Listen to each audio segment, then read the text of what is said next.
بسم اللہ الرحمن الرحیم یا رب صلی وسلم دائما ابدا علی حبیبک خیر الخلق کلہم وَلَقَدْ أَرْسَلْنَا مِن قَبْلِكَ فِي شِيَعِ الْأَوَّلِينَ وَمَا يَأْتِيهِم مِّن رَّسُولٍ إِلَّا كَانُوا بِهِ يَسْتَهْزِئُونَ الْحِجْرِ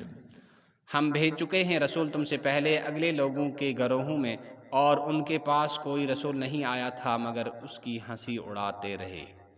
ہم بھیج چکے ہیں رسول تم سے پہلے اگلے لوگوں کے گروہوں میں، اور ان کے پاس کوئی رسول نہیں آیا مگر اس کی ہنسی اڑاتے رہے۔ نبی کریم صلی اللہ علیہ وسلم کا ارشاد ہے، دعوت حق کی راہ میں جس قدر مجھ کو اذیت اور تکلیف میں مبتلا کیا گیا، کسی نبی اور رسول کو نہیں کیا گیا۔ پس جب سردار دو عالم صلی اللہ تعالیٰ علیہ وسلم اور ہمارے آقا و مولا ان مصائب اور مشقتوں کو تحمل اور بردباری کے ساتھ برداشت کیا، تو ہم بھی ان کے پیرو ہیں اور انہی کا کام لے کر کھڑے ہوئے ہیں۔ ہمیں بھی ان مصائب سے پریشان نہ ہونا چاہیے اور تحمل اور بردباری کے ساتھ ان کو برداشت کرنا چاہیے۔ ما سبق سے یہ بات بخوبی معلوم ہو گئی کہ ہمارا اصل مرض روح اسلامی اور حقیقت ایمانی کا ضعف اور اضمحلال ہے۔ ہمارے اسلامی جذبات فنا ہو چکے ہیں اور ہماری ایمانی قوت زائل ہو چکی ہے، اور جب اصل شے میں انحطاط آ گیا تو اس کے ساتھ جتنی خوبیاں اور بھلائیاں وابستہ تھیں ان کا انحطاط پذیر ہونا بھی لابدی اور ضروری تھا۔ اور اس ضعف و انحطاط کا سبب اصل شے کا چھوڑ دینا جس پر تمام دین کا بقا اور دار و مدار ہے، اور وہ ہے امر بالمعروف اور نہی عن المنکر۔ ظاہر ہے کہ کوئی قوم اس وقت تک ترقی نہیں کر سکتی جب تک کہ اس کے افراد خوبیوں اور کمالات سے آراستہ نہ ہوں۔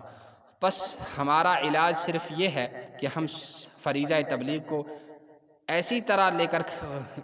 لے کر کھڑے ہوں جس طرح ہم میں قوت ایمانی بڑھے اور اسلامی جذبات ابھریں، اور ہم خدا اور رسول صلی اللہ علیہ وسلم کو پہچانیں اور احکام خداوندی کے سامنے سر نگوں ہوں، اور اس کے لیے ہمیں وہی طریقہ اختیار کرنا ہوگا جو سید الانبیاء والمرسلین صلی اللہ علیہ وسلم نے مشرکین عرب کی اصلاح کے لیے اختیار فرمایا۔ لَقَدْ كَانَ لَكُمْ فِي رَسُولِ اللَّهِ أُسْوَةٌ حَسَنَةٌ بے شک تمہارے لیے رسول اللہ صلی اللہ علیہ وسلم میں اچھی پیروی ہے۔ اسی کی جانب امام مالک رحمہ اللہ نے اشارہ فرمایا، لَن يَصْلُحَ آخِرُ هَذِهِ الْأُمَّةِ إِلَّا مَا أَصْلَحَ أَوَّلُهَا لَن يُصْلِحَ آخِرَ هَذِهِ الْأُمَّةِ إِلَّا مَا أَصْلَحَ أَوَّلَهَا، یعنی اس امت محمدیہ علی صاحبہ الصلاۃ والتسلیم کے آخر میں آنے والے لوگوں کی ہرگز اصلاح نہیں ہو سکتی جب تک کہ وہی طریقہ اختیار نہ کیا جائے جس نے ابتدا میں اصلاح کی۔ یعنی یہ آیہ کریمہ قرآن مجید ایسے سوز تہ برونٹھ پتمن لوکن مز رسول، اور تمن نش آو نہ کانٛہہ تہِ رسول مگر یم تمن ست اسنہنا تو کھند کران۔ نبی کریم صلی اللہ تعالیٰ علیہ وسلم ارشاد جے دعوت حق چھ وت من یوتا میں آو تکلیف واتناؤنہ تیوتا آو نہ کٲنٛسہِ تہِ نبیس تو پیغمبرس واتناؤنہ کینٛہہ تہِ۔ ییٚلہِ سرکار دو عالم صلی اللہ تعالیٰ علیہ وسلم سٲنۍ آگ تہٕ سٲنۍ محبوب آئے مصیبتن تو پریشانین مز مبتلا کرنے، تمو کرکھ تم برداشت، تو اس تہِ چھِ تہند مانن وٲلۍ تہند امتی، اور اس تہِ چھِ تہنزے کٲم ہیتھ کھڑا گٔمٕتۍ۔ اس تہِ پزِ نہٕ مصیبتو نشن پریشان گژھُن کینٛہہ تہِ، بیٚیہِ واریاہ صبر سان گژھو اس یمن چیزن برداشت کرن یم لۄکٕٹۍ مۄکٕٹۍ تکلیف دعوتٕچ کامہِ منٛز پیش یوان چھُ۔ پتھ کُن یہ قصہ گزریو ام سۭتۍ چھِ یہ اصل پٲٹھۍ یہ کتھ معلوم سپدان زِ سٲنۍ اصل بیمٲرۍ یُس چھُ،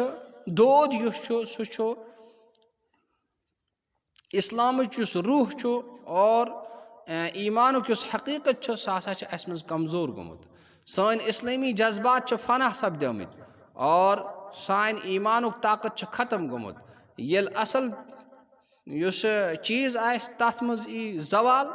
تہٕ تتھ سۭتۍ ییٖژاہ خوٗبی تہٕ رٕژر آسان چھُ، سُہ تہِ چھُ زوال پذیٖر گژھان تہٕ ختم گژھان۔ یہ چھُ اکھ ضروٗری چیٖز اکھ، اور امہِ کمزوری ہُنٛد یُس سبب آسہِ، یُس اصل سبب چھُ، امیُک ذریعہ چھُ، وجہ چھُ، سُہ چھُ ییٚمہِ کامہِ ہُنٛد تراوُن یتھ پٮ۪ٹھ تمام دیٖنُک